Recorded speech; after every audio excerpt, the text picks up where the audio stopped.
అసలు PPP system కూడా ఏమిటో తెలియకుండా కూడా వైఎస్ఆర్సీపీ నాయకులు కానీ ఆ పార్టీ అధ్యక్షులు జగన్మోహన్ రెడ్డి గారు కానీ మాట్లాడుతున్నారు. దీని గురించి వచ్చే ముందు నేను అసలు 17 మెడికల్ కాలేజీలు అనౌన్స్ చేసి వాటి పరిస్థితి ఎంతవరకు వచ్చింది అన్నది ఒకసారి నేను చెప్తాను. 17 మెడికల్ కాలేజీలు అనౌన్స్ చేస్తే 12 మెడికల్ కాలేజీలకి ఇవాళ అతిగతి కూడా లేదు. వాటి భవిష్యత్తు కూడా ఏమో తెలియకుండా 5 సంవత్సరాలు గడిపారు.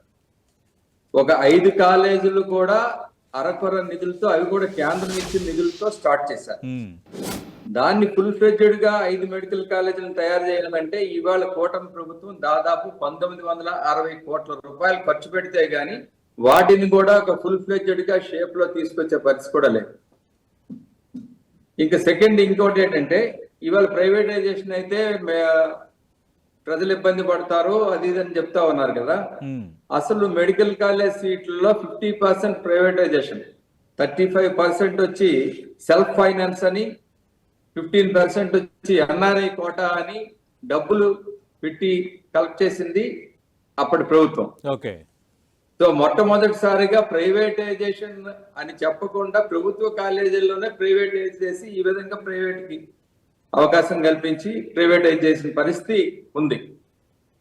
ఇప్పుడు అంచేత ఆ పరిస్థితిలో మిగతా 12 మెడికల్ కాలేజీల గురించి అసలు ₹1 ఖర్చు పెట్టలేదు, ఏమీ చేయలేదు, ఏమీ లేదు.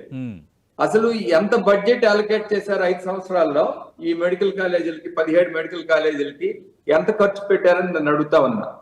నాకు తెలిసినంత వరకు అయితే ఇవాళ, నాకంటే నేను కాదు, మా పార్టీ తరఫున కూడా మాట్లాడుతున్నా, తెలుగుదేశం పార్టీ తరఫున కూడా, కేంద్రం ఇచ్చే నిధులతోని ఒక 630 కోట్ల రూపాయలు అయితే 5 మెడికల్ కాలేజీల్లో కూడా జగన్మోహన్ రెడ్డి గారి ప్రభుత్వం ఖర్చు పెట్టింది.